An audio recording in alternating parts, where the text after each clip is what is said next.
हस्तमैथुन, masturbation, ये करने से सेक्स टाइम बढ़ता है क्या?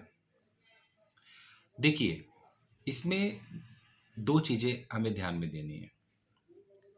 एक तो जो लोग हस्तमैथुन करते हैं, कंटिन्यू कर रहे हैं, आगे जाकर उनका सेक्स टाइम बढ़ता है क्या? ये एक क्वेश्चन होता है। और अगर इसको हम डीपली देखते हैं, तो एक क्वेश्चन इसमें एक और बनता है कि हस्तमैथुन करने के तुरंत बाद अगर सेक्स किया जाए तो टाइम बढ़ता है क्या? तो ये 2 चीज़ें यहाँ पर हमें ध्यान में देनी है।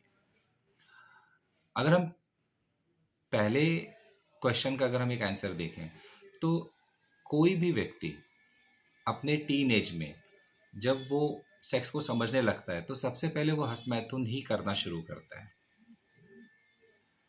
अब यहाँ पे गड़बड़ क्या होती है कि ये जो हस्तमैथुन करने का तरीका है, अगर वो गलत हुआ, सही तरीके से नहीं किया गया और सही मात्रा में नहीं किया गया, तो आगे जाकर ये लिंग के कड़ापन को भी कम करता है और टाइमिंग जो होता है उसे भी कम कर देता है। ये बात एकदम सही है। तो यहाँ पर ऐसी कौन सी टेक्निक लानी चाहिए हस्तमैथुन करते समय जिसकी वजह से टाइमिंग बढ़े, इसके बारे में मैं एक अलग से वीडियो बनाऊंगा और उसमें डिटेल में बताऊंगा। अब जो दूसरा क्वेश्चन है वो ये था कि सेक्स करने के 1-2 घंटे पहले अगर कोई व्यक्ति हस्तमैथुन करता है, तो उसके बाद जब वो दूसरी बार सेक्स करने जाता है तो टाइमिंग बढ़ता है क्या? तो इसका उत्तर है हाँ, टाइमिंग बढ़ता है।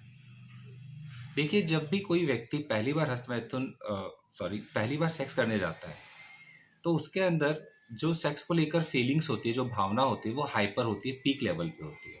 एक हाइपर सेक्सुअल एक्टिविटी कंडीशन में वो व्यक्ति होता है और उसकी एक्साइटमेंट के कारण उसका वीर्य जो रहता है बहुत जल्दी गिर जाता है, क्योंकि रिफ्रैक्टरी पीरियड जो होता है यहाँ पर कम होता है।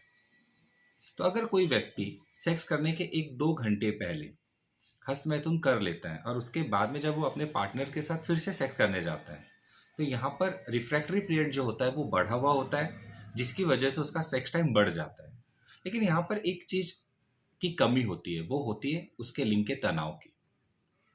जब वो पहली बार सेक्स कर रहा होता है या मास्टरबेट कर रहा होता है, तो उस समय हाई फीलिंग होने की वजह से उसके जो इरेक्शन होते हैं, वो इरेक्शन एक बार वीर्य गिरने के बाद जब वो अपने उसी पार्टनर के साथ दूसरी बार सेक्स कर रहा होता है, तो उसके लिंग में उतना कड़ापन नहीं होता, लेकिन टाइमिंग उसका बढ़ जाता है।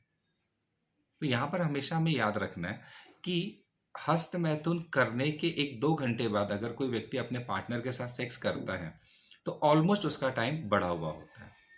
हाँ, कुछ व्यक्ति ऐसे होते हैं जो एक दिन में 2 या 3 बार भी सेक्स कर लें तो भी उनका टाइम कम रहता है। यहाँ पे प्रॉब्लम होती है सेंसेशन की। तो सेंसेशन को किस तरह से ठीक किया जा सकता है, ऐसी कौन सी टेक्निक या मेडिसिन हैं, इसके ऊपर भी मैं एक और वीडियो अलग से बनाऊंगा, जिसमें मैं आपको बताऊंगा कि अगर सेंसेशन की प्रॉब्लम है जिसकी वजह से वो व्यक्ति दिन में 1 बार 2 बार या 3 बार भी सेक्स करता है, हर बार उसका टाइमिंग कम रहता है, तो उसके लिए एक अलग टॉपिक में बनाऊंगा।